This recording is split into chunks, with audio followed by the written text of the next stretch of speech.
Hello, Theron. Hello. How are you?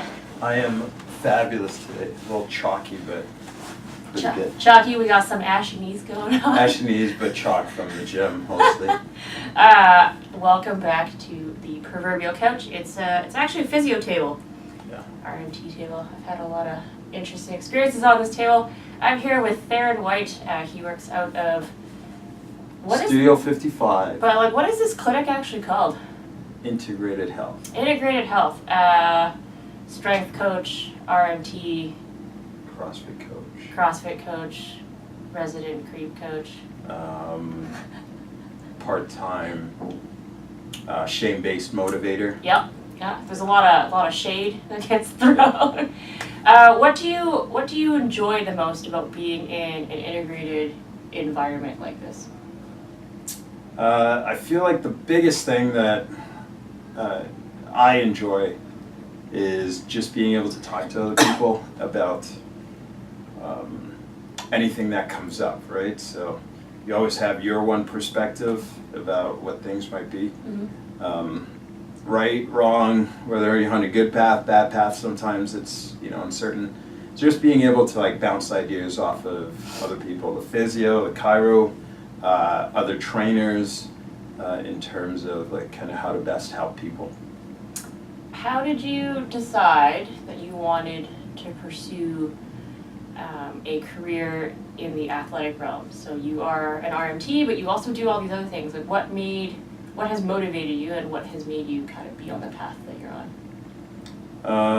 Okay, so for my own, my own air quote athletic, things, it's more about not being fat as I get old. Is what it boils down to. Just a lot of people who were, pretty active when they were younger. I played basketball at university for a couple of years. You get into the real world and you start living your life. You start eating, staying up late, and in your mind you still think you're in great physical condition. And then one day you look in the mirror and you're like, I totally am not anymore. Mm-hmm. So that was it. Kind of this all started again from deciding to get back in shape and kind of live a different lifestyle. So in that process, I randomly decided I was gonna do a half marathon, even though I hate running. And so I started training for that. And as I was getting in better shape, I was like, I'm gonna play soccer again. I haven't played for years. Yep. And 3 weeks before I was supposed to run my first half marathon, freak accident, teammate both kind of tripped and fell. He landed on my knee, so I had a pretty bad MCL sprain, and combined with me being pretty stubborn and an idiot, I walked into the physio the next day knowing that something not great was happening. Mm-hmm. And first thing I said was hey, I know what you're going to tell me, but I have to run a half marathon in 3 weeks. So just letting you know, it doesn't matter what you say, I'm doing it anyway, so let's proceed with that in mind, right? Yeah. So obviously she said, don't run. And I said, I told you I'm going to do it anyway, so let's stop this right now. So kind of starting through getting treatment for that. And I noticed, aside from the knee, lots of other crazy stuff was going on with my body. Yep. Hips, hamstrings, back was all hurting. This was just after 2 weeks. And I remember asking her, what else can I do about all this other stuff? Yeah. And her response was, well, as your knee gets better, that stuff will all clear up. And I was like, yeah, but you told me this is going to be 9 months. And the idea of just, you can't do anything to help yourself for 9 months other than didn't sit well with me. Right. So I started exploring, looking for some other things that might help. And I was really lucky. I got introduced to an awesome RMT who was like, hey, you want to run? We'll do as much as we can to help you. We can Mm-hmm. deal with some of this other stuff. And from that, experience that I had, kind of my view on massage and the benefits it could have on a global scale kind of changed. So it always jived with me wanting to help people. I'd been a personal, had my personal training certification before. Mm-hmm. Never used it, so probably took me, I'll say, after running that half marathon the week later, Yeah. I had already enrolled in school, gave my notice for like 6 months later within 3 weeks of that, so Yeah. it moved pretty quickly. From my own personal experiences of being on this very table, I've seen some benefits. For those of you out there who don't actually know me personally, I've had some significant and some not so significant injuries with my body playing rugby. I've torn out my shoulder, dislocated my shoulder, partially tore a hamstring, hip flexor, Achilles tendon, and most recently have compressed the disc between my L4 and my L5 in my lower back.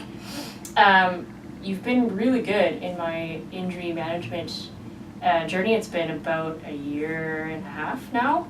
I still get a little bit of pain, but overall it's been good. Do you think that people neglect injury management? There's two ends of the spectrum, I think. A lot of people, either you're neglecting as in the sense of, yeah, I'm hurt, I'm just going to keep doing whatever I do until the wheels fall off the wagon. Right. Or there are the people whose idea of injury management is, well, if this hurts, I'm just not going to do anything at all until it doesn't hurt. Right. So those two things, in my view, like still encompass neglecting like injury management. So. Because throughout the course of my injury management, everything we did was like, don't stop working out, but obviously there's going to be movements that you're not going to be able to do full range until we get the range of motion back. Do you think that kind of the area of mobility, range of motion and things like that is a heavily neglected area for a lot of athletes? Yes, I'd like to say the idea of continually moving and modifying is super important for just like injury management. Forget the physical injury, but more like your mental health and well-being. Like long-term injuries can be as much like emotional and psychological as they're physical. Right. I can tell you, I really just want people to get comfortable moving around, and with some comfort, you can start progressing in terms of like what you're able to do pain-free, what you feel comfortable doing. And as you get more comfortable moving, if I can help in any way to increase some range of movement and we start building more strength in those areas, that provides more confidence, and it kind of like, we change it from a negative cycle to a positive cycle. Right. And that's kind of the big thing about mobility, is that it brings confidence. If you're able to move even a bit more without pain, you feel more confident about everything, like about yourself physically, that you're capable of doing. Right. How many would you say patients that you see, rough ballpark percentage, that even though they're quite physically strong, are just not mobile? I'll say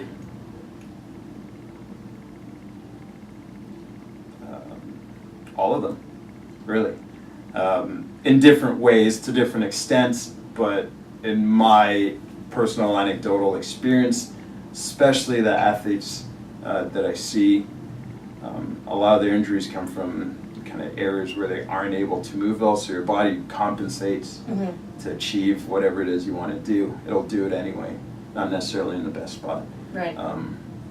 Yeah, most of the people I see who are injured or need help, is my main goal is trying to get them certain parts of their body to move better and function a little better. Right. And be more mobile.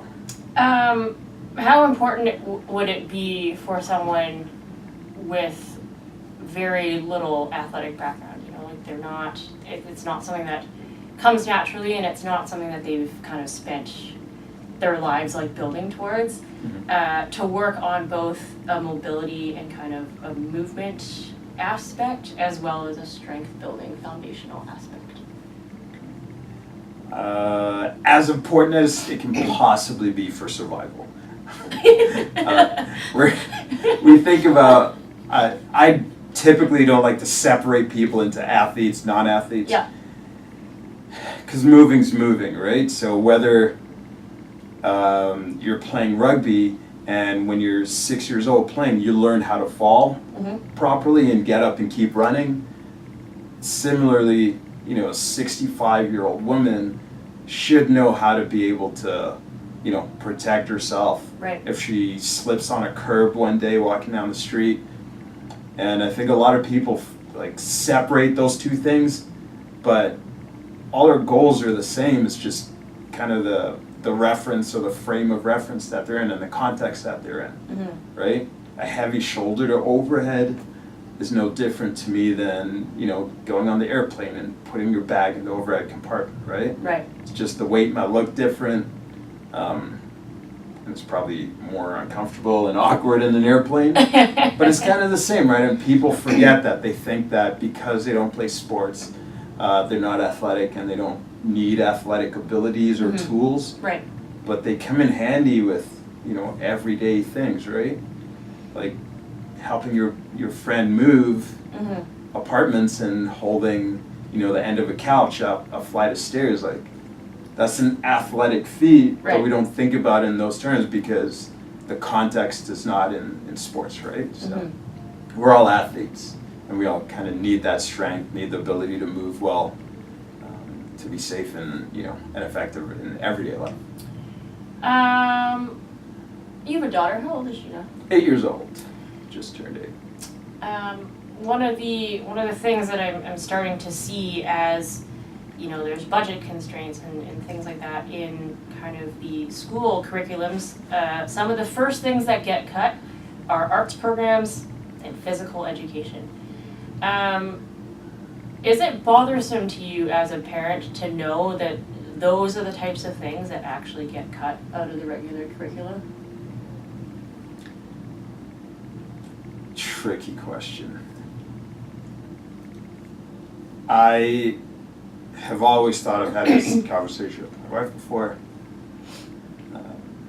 My goal is to never let school dictate the entire learning experience for my child, right? And we're lucky enough that we live in a place and we can afford to do certain things that, I will fill in those gaps. Right.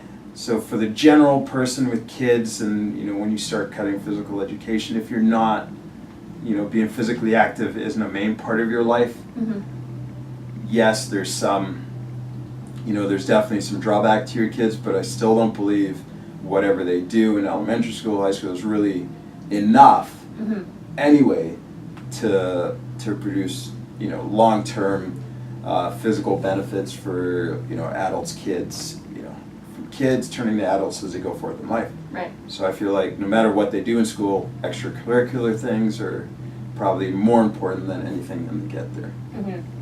Because I think, as I was growing up, I've always been extremely active, and there was a point in time, I think I was in junior high, there was some labor disputes. So one of the things that gets cut when there are labor disputes is all the extracurricular activities. I've been extremely fortunate to, be in a household where I did sports outside of all of those things. And my parents continued to put me in there. But what are your thoughts on kind of, if say, for example, if you, as, growing up, were never really that active, but you wanted, you wanted your kids to kind of adopt a healthier lifestyle and a different view on things that you might not have really grown up with. Do you think it would be intimidating, or do you think, it's accessible enough now? It would definitely be intimidating for a lot of people. But I also think that what you ideally would like to model for your child should be in the present day, right? Not what you did as a kid. Yeah. And I know whether or not you you might not have been an athlete or done that sport and feel uncomfortable, but being active isn't the same as playing sports, right? Mm-hmm. Being active is super important. I feel like that's something that's really accessible to people if you open your minds a little bit, Mm-hmm. in terms of, thinking less about structured activities, especially in, where we live in the Lower Mainland. Anything is like, you're within mountains, oceans, you can hike, bike the seawall, you can do, just starting with simple things of being active, and especially for families, making it a part of your, every week. I don't want to say necessarily every day, Mm-hmm. but making a habit of, whether it's as a family, you go for a walk or stroll, or you walk to the park 10 minutes away instead of driving your car. All these little things that you can do over and over again that'll help reinforce the idea that physical activity in general is, a great course, right? Mm-hmm. What's your favorite thing to do when you're not here at the gym? So you're laughing because I'm always here at the gym. I know, that's why I'm laughing, because I see you here almost every day. But like, when you're not here and you're not working with clients and you're not training yourself, Mm-hmm. what are the things that you love to do? Like, what So motivates you to move, to be active, to unwind? Well, so boring. Because I spend so much time here. A lot of my time is just, family time. Mm-hmm. At home. Yesterday last 2 days, it's been a long marathon of building a 4-bag Black Panther Lego tableau with my daughter. That sounds amazing. An hour every night.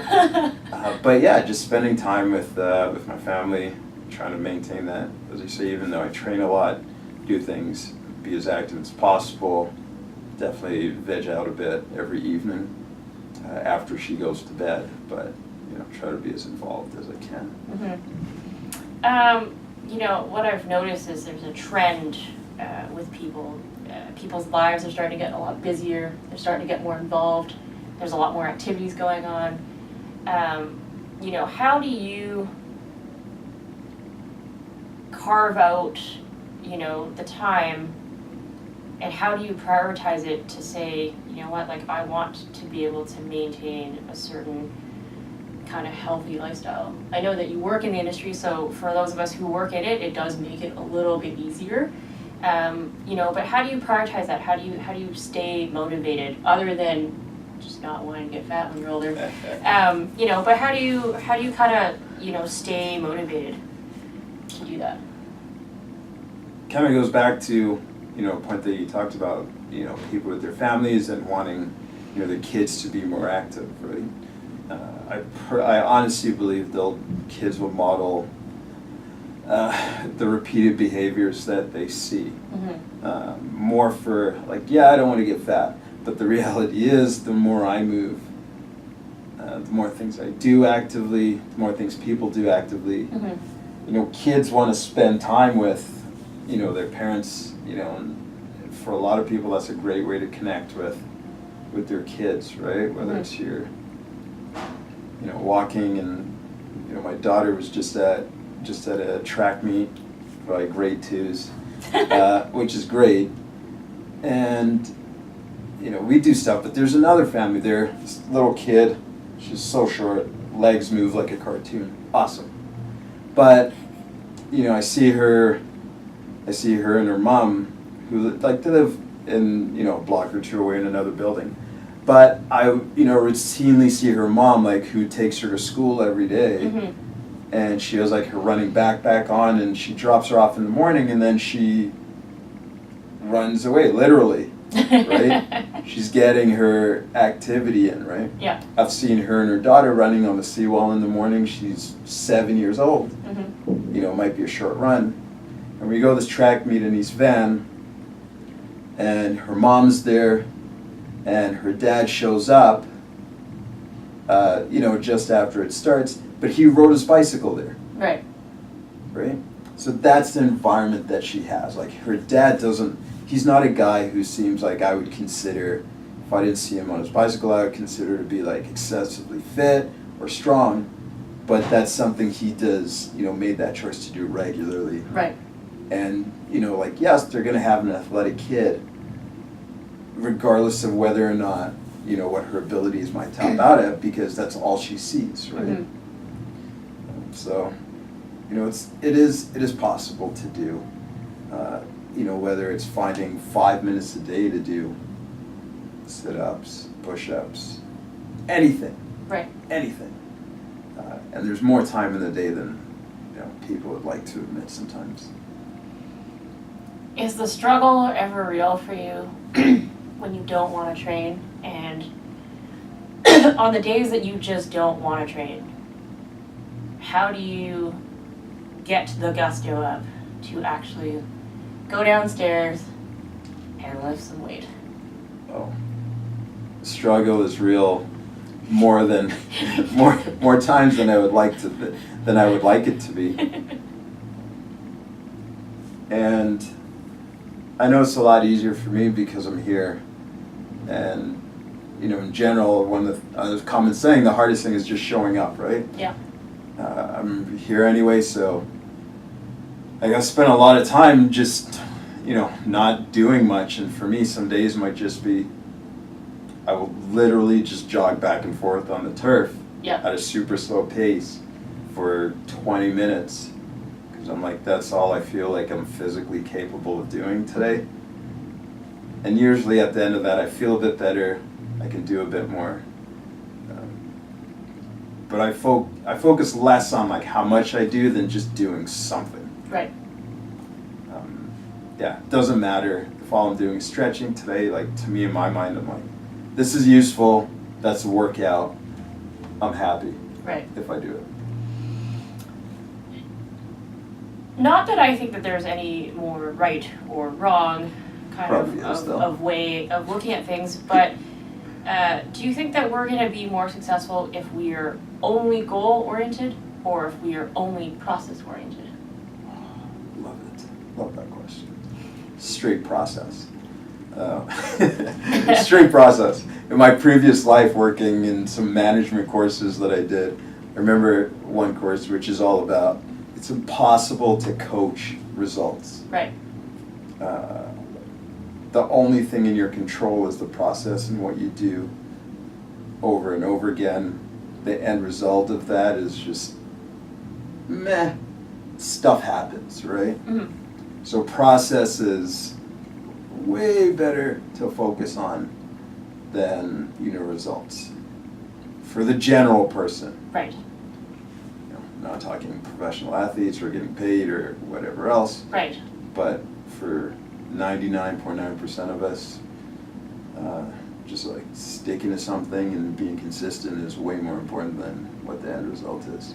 Because I feel like, especially in weightlifting, powerlifting, CrossFit, people are always so focused on that like PR number. They're always very focused on, a need to hit a certain number, and if they don't hit it, I understand that, if it's a goal that you have and you haven't been able to get it, it can be a little bit disappointing.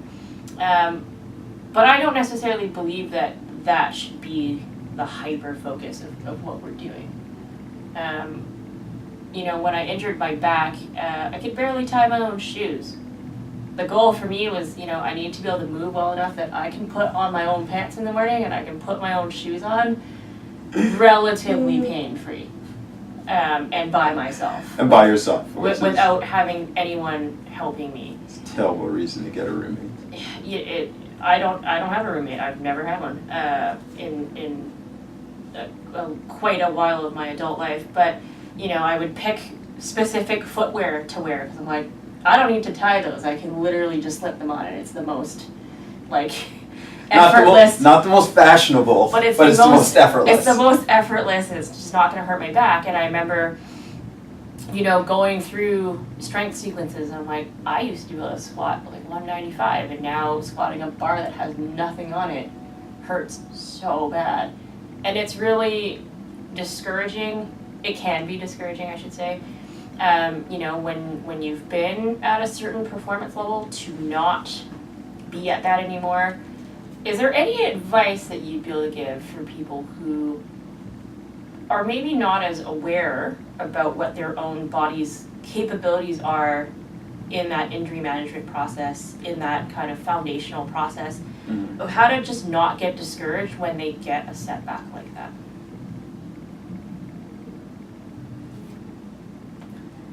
Remember that your brain is stupid. Theronisms.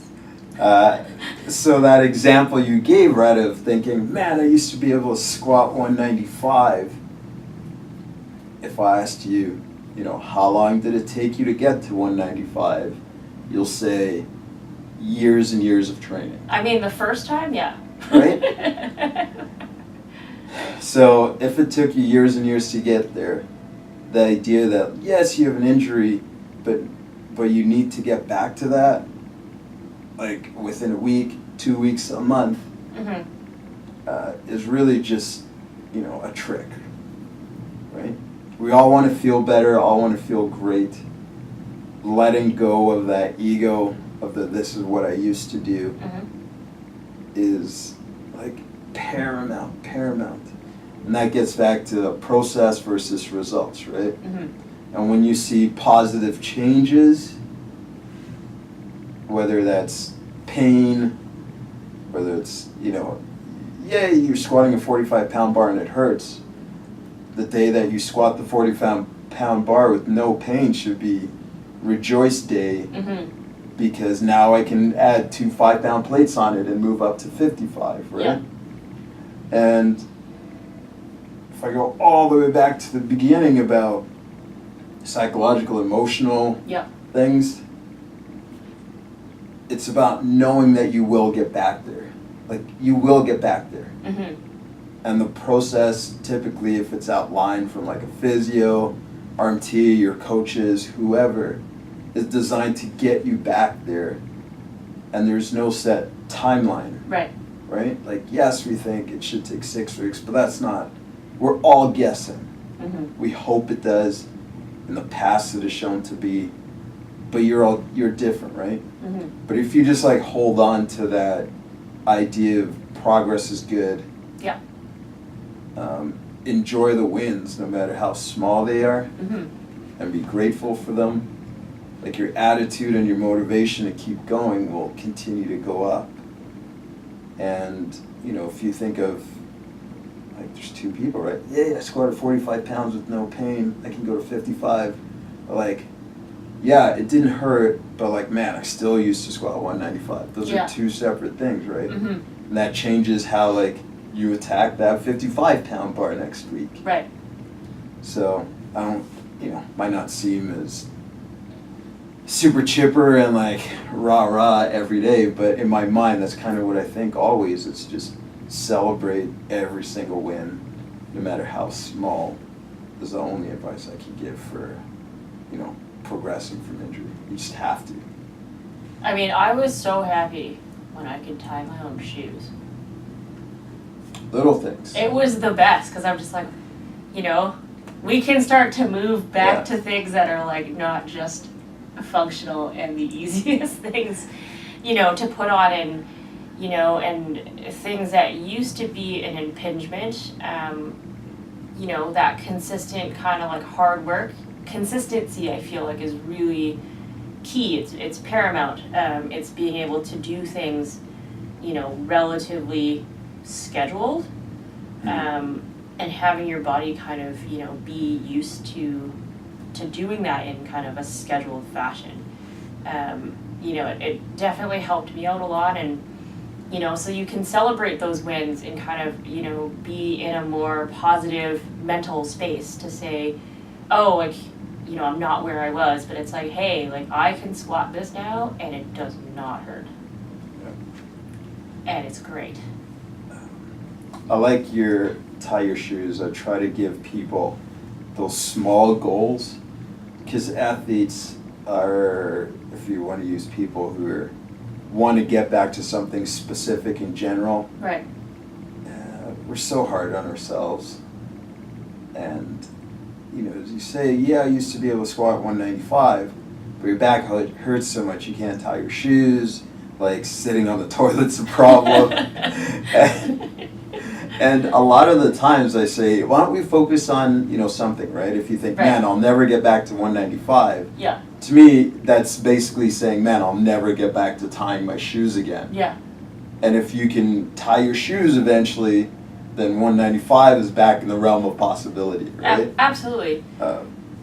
I think it's, you know, I think it's really interesting. I work with a lot of kind of youth level, like youth aged athletes at the moment. Working with boys versus girls is extremely different, and you know, we had our final identification session a couple weeks ago, and part of it is we do conditioning testing for them. Just kind of a benchmarker, so we don't run them through the full gamut, but what we will do is we'll run them through timed 40, so you have the laser at the 0, 10, 20, and the 30 mark.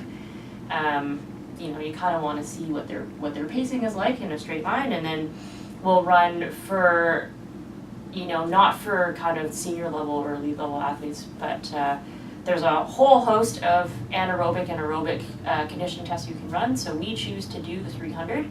So you do a series of 300 in 20-meter shuttles. So you'll do pairs of them. You know, the guy that keeps your time kind of yells out, you know, every so often where the seconds are, just so then you kind of know. You get a 3-minute break in between, and you do this 3 times. And there was a couple of the girls that, and even for a couple of the guys that, you know, they knew that they weren't the fastest, but they tried really hard. And the only thing that we, you know, they're just like, do you have any advice? I'm like, pro tip, like, just don't stop moving. Even if you're going what seems like snail's pace, you know, you just gotta keep going. You know that you have 5 lengths of these to do, and then you get a 3-minute break. You know, the faster that you can pivot out of the corner, that's just less time wasted. But, you know, if you kind of like quit halfway through, your test score doesn't count, and then you just have to do it again. But some of them kind of just like mentally gave up right away. Like you could tell that they mentally gave up before their physical body did. How do you combat that for yourself, and how would you, you know, I guess advise any of your clients that, you know, if you've worked with them and you've seen, you know what, like you have the physical capability of either completing a task or finishing something, but you mentally just quit well before your physical body ever gave up. You don't know my mantra, which I say to myself all the time in my head. Don't be a little bitch. You heard it here first. But that's just how I speak to myself, right? My inner voice. Yeah. And only a select few hear that when they're trying to do stuff. Right. I feel like I've also heard that kind of whispered. To you? Yep. By me? Whispered, and then you drop some weights and you're like, Merry Christmas. Merry And Christmas. then you walked away. I'm like, it's July, but okay, thanks. Oh, perseverance is a skill, and all skills can be learned. And I'm not saying I am the best at that, because I think at some point everybody gets to that point where they literally have to make a choice to ignore what their body is saying. Actually, more importantly, ignore what your mind is saying. Right. And carry on. And, you know, at varying times, I'm better or worse, and same with people. Like, there's lots of factors that go into it. But a lot of the time, it's really a choice. And it's not a choice that people should make in the moment. It's a choice that you have to make before you start whatever activity you're doing. Right. There's a couple, man, I wish I remember who say it. I was listening to this podcast. It was a long trip, I think, I was in a car with Damien and a bunch of other people. But we're listening to this podcast and about sports performance. And the guy was basically talking about, you're going to have, no matter what you do for training, you're going to have shitty days. Yep. You have great days, you have medium days, you have shitty days. Now, somebody who's really good, there might be one shitty day a month where you're just like, man, I gotta call it, like, I'm too tired or whatever else. Right.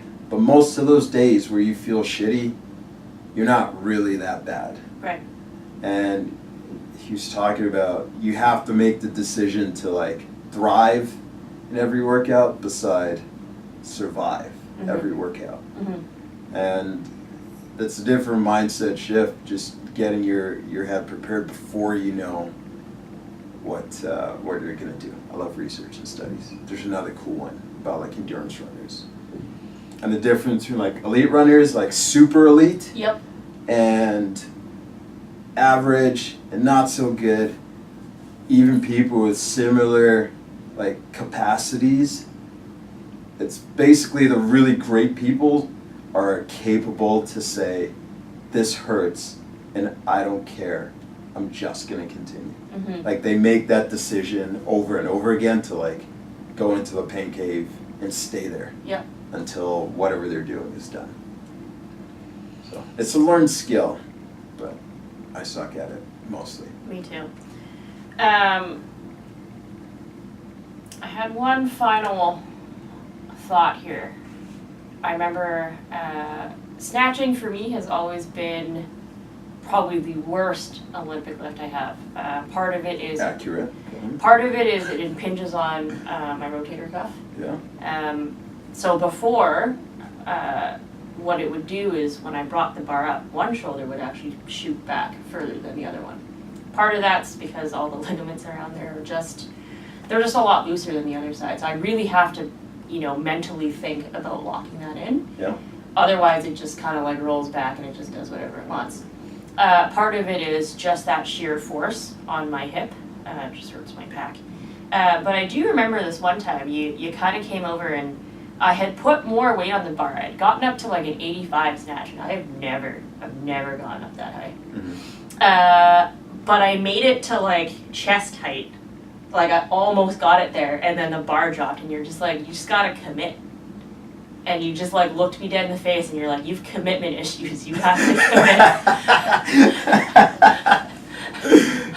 I will never forget that. But how pertinent is it, not just in Olympic lifting, not just, in weightlifting in general, like how important is it to fully commit to the things that you're doing, not just in the here and the present, but overall? It's really tough. It's super important. It's probably the biggest determinant of whether or not you're going to succeed in whatever it is you want to do, whatever your definition of success is. I know a lot of people say they want to do things, and I believe they want to do them, but whether they fully commit to doing all the things necessary to doing them is a totally different story. And I feel like when people don't do all the, like, that commitment, like as you talk about, like the end goal. Yeah.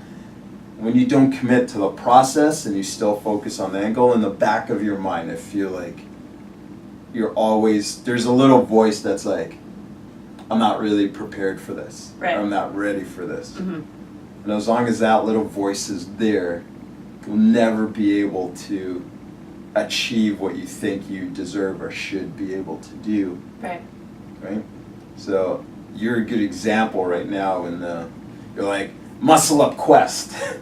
I mean, we gave ourselves like a full year because we said this is a skill that we would like to learn, and we, out of the four of us, out of Matt, myself, Drew, and Gabe, 2 out of the 4 of us can do them. Yeah. Whether it's the most proficient that's a whole other conversation, but they can do them, and the other 2 cannot. But we were just like, you know what? We want to be able to do this, but we are committed to the process of actually being able to string that along to make that happen. Yeah. And part of that commitment is you gave us a lovely program. By the way, we're gonna get the 25 Russians. Russian push-ups. So that we can progress on to other things that will, help kind of tie some of this stuff together. But what I've noticed over the last, we've been kind of going about this for the last 6.5, 7 weeks, is all of our kips are much stronger.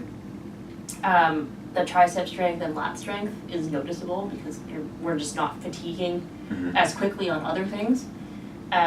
Regular push-ups now are just, they seem great. Yeah. You just fly through them because they're not those terrible shitty Russians. And kind of moving from static bar dips to ring dips, even that's a noticeable change because at least with the bar, that's a static thing. Like you're working on kind of strength, whereas when we're just like, should we try the rings? Because we've been able to accumulate like 50 dips on the static bar. If we move to the rings, the rings move around. If you don't keep things like really tight in there, you just kind of wing out and then you end up falling. If you watch the video, there's a clip in there where I elegantly, not so elegantly, almost fall off the rings. Yep. But it's things like that where it's all of those things, all of that process is helping us in all of the other aspects of what we do in this gym every day. We are forever, appreciative. We'll let you know how that goes. And well, I see it, so I see the improvements, right? And that's an idea of commitment. Like lots of people want to get muscle ups, and their idea is, I'm just going to keep trying them over and over until I get them. Right. And which is kind of where you guys were starting, which was on the rings. And I remember I was like, well, what are you guys doing? Yeah. Trying to do muscle ups. Yeah. And my first response was like, well, you're not strong enough to do them. Yep. So first you have to get strong enough, right? Yep. So that's awesome. It's good. You keep plugging away. It'll get better and it'll be good. And even if you don't in a year get them, aside from my disappointment, you'll be a whole lot stronger and more efficient, at all these other movements because you did. Spent a year getting your shoulder stronger. Yep. This started with snatches, but how's your snatching been in the last 7 weeks? It's, I got up to a weight that I've never got to. It's not the prettiest. But it is a weight that I've never gotten to, and part of it was I was always just a little bit too scared that my shoulder would just roll out. And then the other part of it is I push pressed 105 the other day. I don't know how, well, thankfully we didn't have to clean that off the ground. Yeah. It just came off the front rack, which made it a lot easier. But again, that's just something that I really didn't, not that I didn't think that I was capable of doing it, but it's not something that I was comfortable with testing because I just wasn't sure what the shoulder strength was. So why do you feel comfortable and more comfortable testing that or snatching more now than you did 6 months ago? Part of it is I am a lot stronger. Friends of mine are just like, you look a bit more solid. You just look a little bit bigger. And part of it's that's just consistency. It's just working at these things every day. But the other part of it is going back to the same mindset I had when I was playing the highest level rugby possible. I'm just like, this is something that I want. It's something that I, not a lot of people out there want to wake up at 5:30 every day and come and work out at 6:15 or 6 a.m. There's not a lot of people out there that want to willingly do that. And I do it 5 days out of the week. I'm here at 6 o'clock in the morning. Yeah. And part of that is, as I've gotten older and as, injuries have just taken longer to heal, and sometimes my body just doesn't move in the way that it used to. It's keeping with that mindset of staying consistent so that I can have the best quality of life that I can possibly have when I'm older that I have now. And then the other thing is, kind of understanding and kind of appreciating the fact that failure does not mean failure. It means that you actually tried. I don't think that failure should always be looked at, I should say, in a negative fashion. And I think that it can be looked at as, you know what, if I failed at that, it actually means that I tried doing it. I actually gave it 100% effort, and I didn't just sit there being like, well, I don't think that I can do it, therefore I'm not even gonna try. Mm-hmm. We did a thruster ladder one time with you, actually. Sport class. With a sport class, and it was kind of like, you know, it started at like 45 or 55 and it ended at 150, and I'm just like, there's no way in hell. First of all, I gotta clean that up. Second of all, then I gotta get it overhead. Then I gotta splat down, and then it has to go overhead again. You know, and I'm looking at the girls that were in that class, and a lot of them are just considerably stronger than I am. You know, but they were super encouraging. They're like, you know what, like, you get as far as you can go. And I think I got up to like 105. Mm-hmm. And that was way further than I actually thought. I was like, I was like 85 for sure, but like maybe 95. I'm like, I can clean 95. I don't know if I can get it overhead. But then when we got to 105, it's like, you know what? I'm just gonna try. And you know, if it doesn't happen, that's fine. I'll drop back down. But I wanted to know that if I gave it 100% of my effort, no one else gives a shit if you fail. Really. Context is beautiful. Right? Yeah. Like no one else around you like really cares, because they're just like, dude, like, you got this. Like, everyone's really encouraging, at least in this environment. Like, people are really encouraging, and you know, and if you happen to fail, they're just like, you know what, like, you'll get that next time. And there's never like a negative, like, oh, like, you didn't hit that. Yeah. And you should have, you know. So I feel like a lot of the people here in general are, I guess the more you especially do CrossFit or you're lifting and you're always working towards something, mm-hmm. the process becomes, as you say, more like the act of trying is better than, you know, whatever the outcome is, right? Mm-hmm. So I think that's kind of where everyone's getting at, and what you're getting at too is like, just gotta give it a shot no matter what it is, and the outcome happens whatever it is. But you know, failure, I think, is a lot of times, sometimes we put that on ourselves in terms of not so much, like, in the grand scheme of things, like, if you didn't clean or thruster 105, like, nothing happens in the world. No. Like, outside of not picking that up, your life hasn't changed in any way, shape, or form. No. Unless you choose to make that one specific incident like extend beyond, you know, the 2 seconds that lift would take, right? Mm-hmm. And sometimes you do, but that's typically, you know, getting into way more emotional stuff beside that. Right. But yeah, and that idea of how we view failure, put failure into, you know, not accomplishing one small thing, sometimes gets blown out of proportion in terms of like how it impacts the rest of our lives. Mm-hmm. And you know, you just kind of ideally rework, rethink, use different words about, you know, our activities. I feel like that can make a huge difference in how our everyday life goes, right? Mm-hmm. I mean, the scariest thing is having this guy yell at you to say, you have no commitment. You just need to commit. And on that note, if the good people out there want to know more about you, or if they happen to live in the greater Vancouver area and they want to come see you, where can they find you? They can find me at Integrated Health. We're located inside Studio 55 Gym, 865 Hornby. You can email me at Theron, theronw.rmt@gmail.com. You can find me on Instagram. I'm a terrible poster. You can look at some stuff, but yeah, I should really do more things. So this has been a pleasure. Most of the time when I'm on this table, I'm making faces.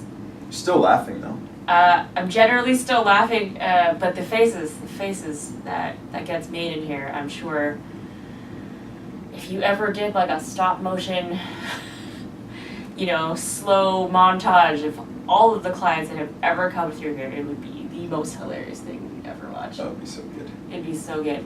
Function. Thank you so much, Theron. You can find him at Studio 55 Integrated Health.